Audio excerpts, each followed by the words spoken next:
January 4th, 2026 marks the end of our 64-night stay at the Borrego Springs RV Resort and Golf Course, nestled in the center of the Anza Borrego Desert State Park. The two videos following this episode will be all about the amazing things we were able to do and see while wintering here. This episode is the beginning of our journey east on Highway 10 to Pensacola, Florida for our 2026 Adventure Caravans 42-day Fabulous Florida guided RV tour. Make sure you're subscribed to the channel so you don't miss when those videos start to roll out around the end of May. It's amazing how quickly you forget important things to consider on travel days. We left our campground a little late, but the real corker we neglected to factor in was traveling east 285 miles into a different time zone. You can see how the sun literally set on our travels during the start and finish of our diesel fuel stop at Love's. Check out our brand new review and tutorial episode on how the Open Roads Fuel Discount Program could work for you. We virtually never drive the motorhome in the dark, but this trip broke that track record. We don't recommend it. That's when mishaps can occur.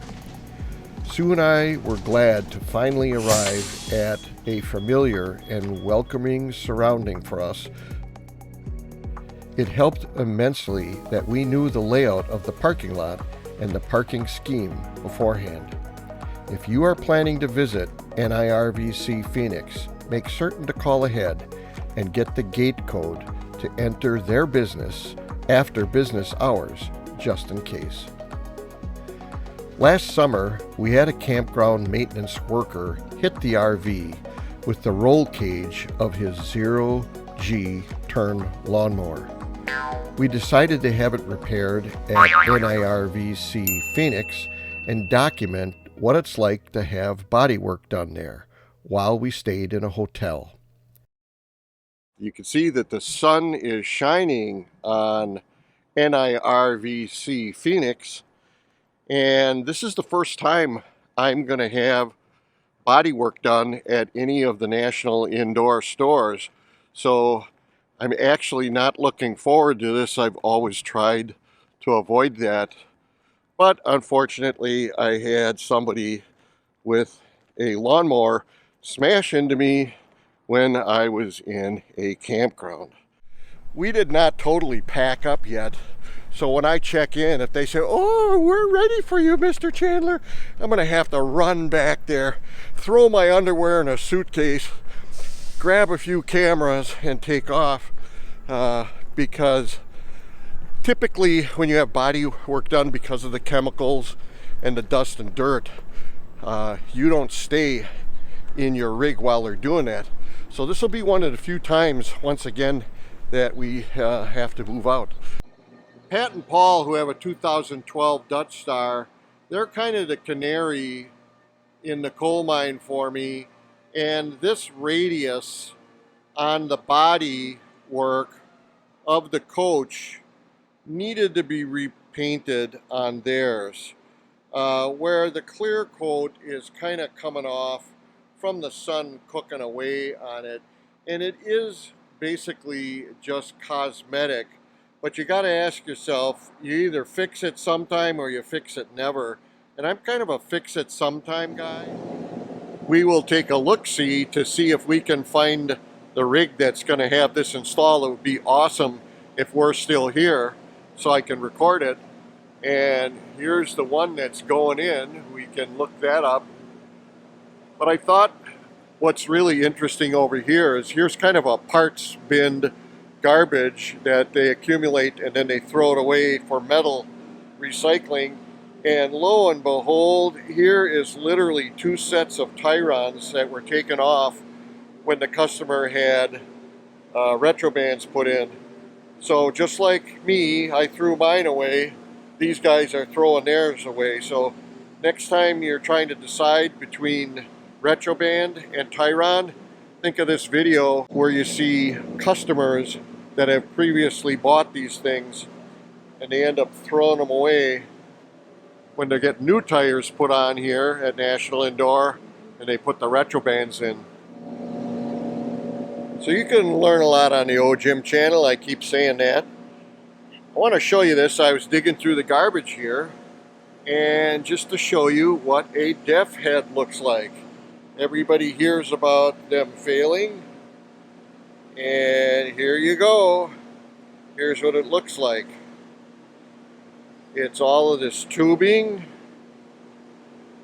and this stock here and the electronics package or whatever it is in the top there.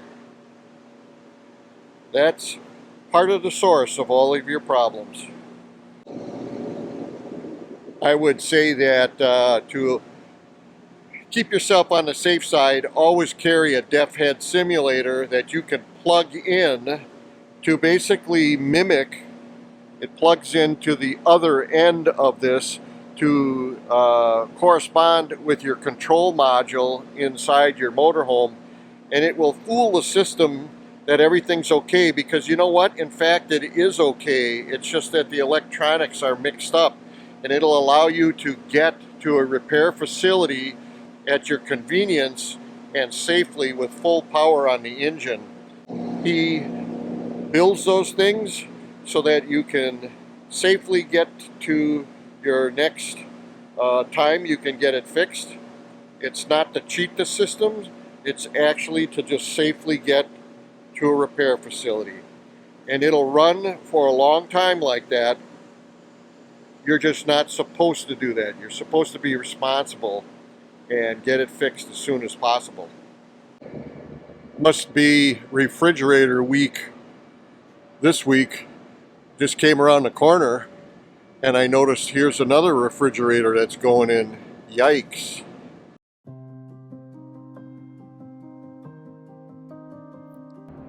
I love being able to show everyone what goes on in the body shop during your repair while you're at home snug as a bug, or maybe you're hanging around in the customer lounge waiting for your work to be completed like we were.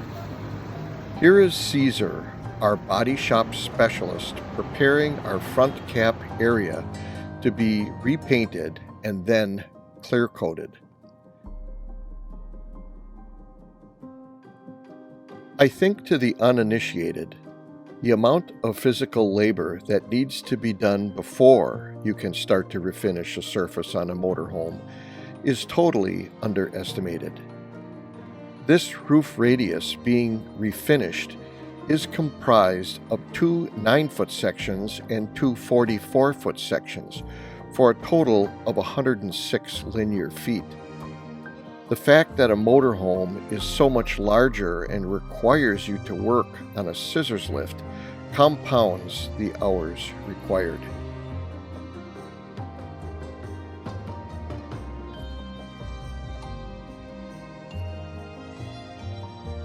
Here Caesar has switched jobs on our motorhome and is multitasking one of the other areas he is working on.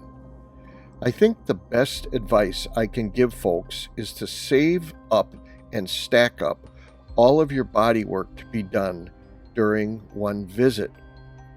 This makes the most of your effort that you spend moving out of your motorhome into a hotel. It allows your body shop technician to stay totally focused on your motorhome and will move around and work on numerous other areas of your rig and not jump over to someone else's rig to fill the time during his day. The chassis group just sent over one of their techs, Ben, and he had worked on freeing up my latch mechanism for my generator, and it got better, but it wasn't as good as I and Ben wanted it. And the culprit seems to be this cable here. Excuse me, the old one is coming out, this handle, and we're going to put a brand new one on and make it the right length and route it correctly. Just like many repair jobs in my personal life, this roof radius cosmetic repair job grew into something much larger once we got into it. It uncovered an issue that could have started to cause me some leaks if I had ignored this cosmetic problem. I was thankful we caught it in time. Unfortunately, it was not just discovered in one area. It turns out the entire 106 lineal feet of roof radius had some level of small surface cracks all along its length. Discovering these stress cracks in the fiberglass now allowed Caesar to come up with a new plan and suggest a different filler and different primer product and process that we used to seal them all up. Like we've got it done now. The other side is pristine, and he basically has to grind off all of that paint on both sides, and it's going to be done in the spray booth right next to it, and then for about an hour they're going to heat it superficially on the outside to like 180 degrees.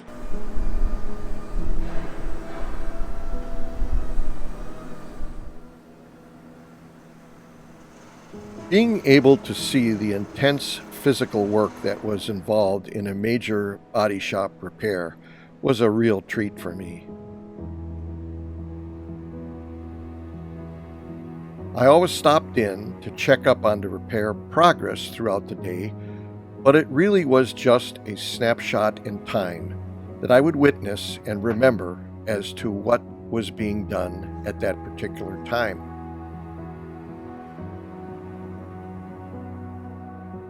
It was this time lapse that allowed me to show an entirely different point of view and perspective.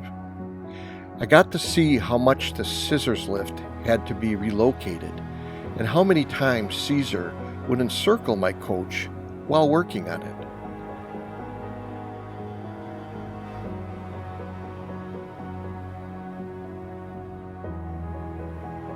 I lost count of how many times he had to climb up and climb down on the equipment and onto the roof. How many times he had to mask off areas before painting. How careful he had to be stepping around and over all the items I had installed on my roof.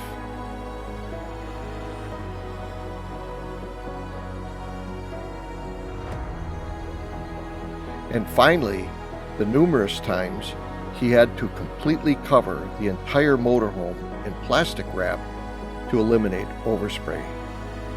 The scope of a job this big, with this much surface area being disrupted, all while trying to work to my personal travel time schedule, was humbling. I want to personally thank Caesar for letting me film and capture all of this hard work he did on my rig.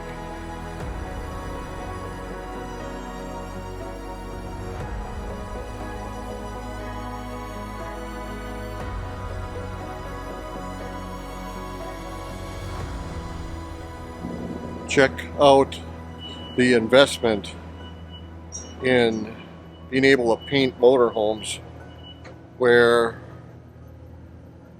you have to have this level of paint in a protected room like this, and you got to have people smart enough to know how to mix all of these ingredients based on weight and formulas. I didn't get here early enough to get them putting the primer on. Once the primer is put on and refinished and smooth, then that's when we're going to drive into this building over here. It's an air polisher, and he's doing that to the primer and getting it ready for the final coat and then the clear coat.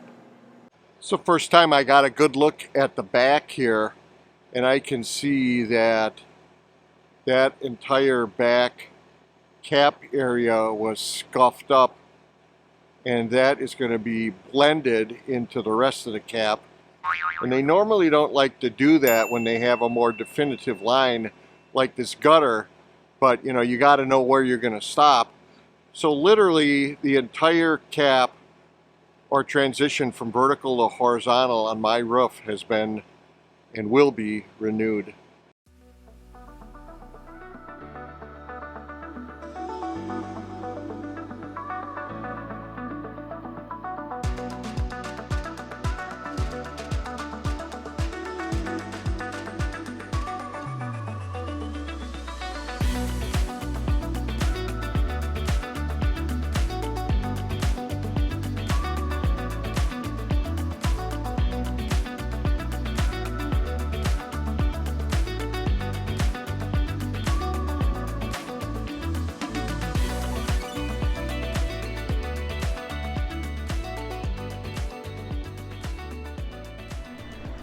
All right, it's 10 a.m. January 14th.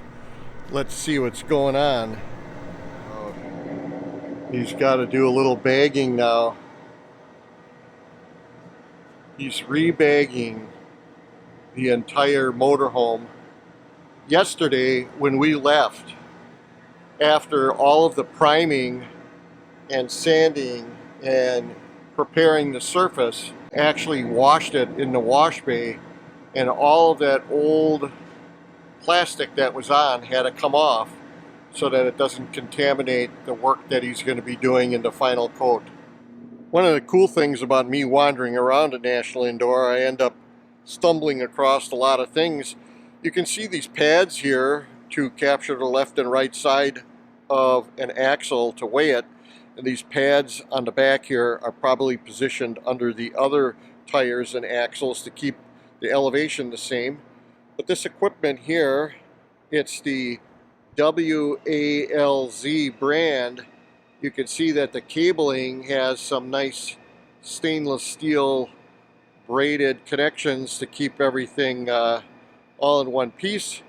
Goes over to the control unit here where they can print out the results and save the results to a computer so that the customer knows what the weight is on each of their tires. After all, that's the only way you know what to inflate your tires to, once you know the weight on the tire and you look at the tire charts to tell you how much air to put in each tire.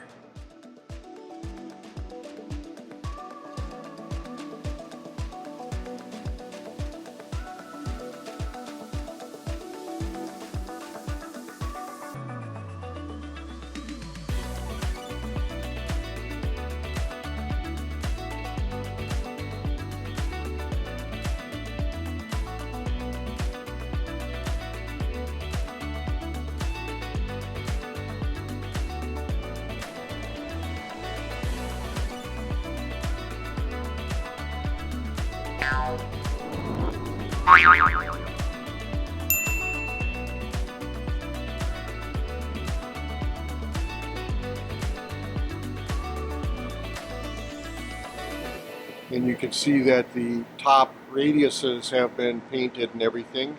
And the only thing that's left is basically the thing that we initially came in for, which was the lawnmower smash.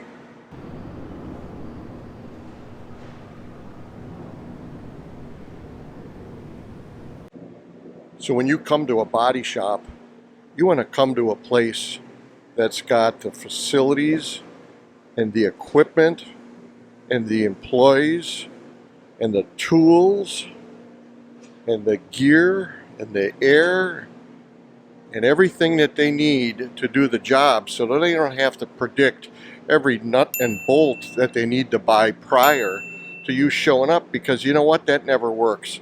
So you look at a cabinet like this, and there's a number of cabinets like this that from a safety standpoint have these chemicals put in these cabinets, but all sorts of adhesives and glues and different things that they need.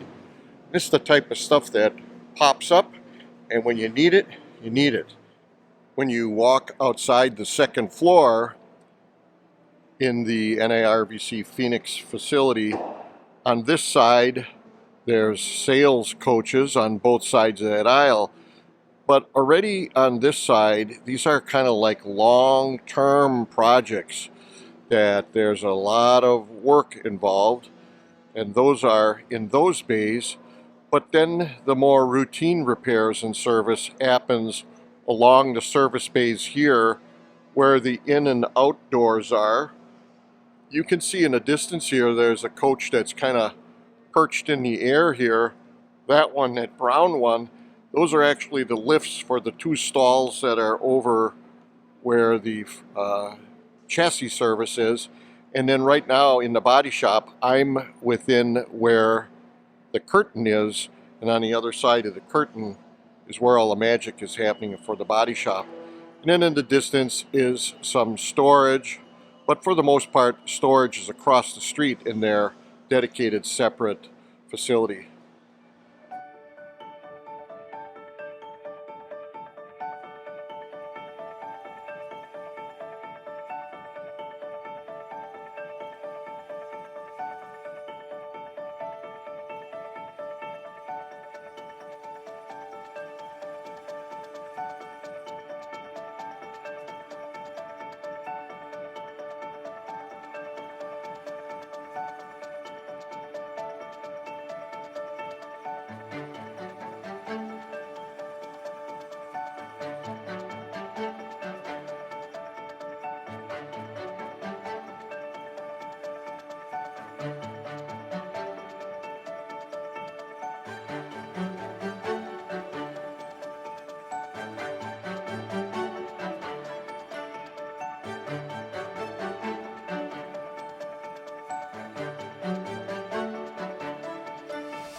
We're in Phoenix, Arizona, actually Surprise, Arizona, at the National Indoor location.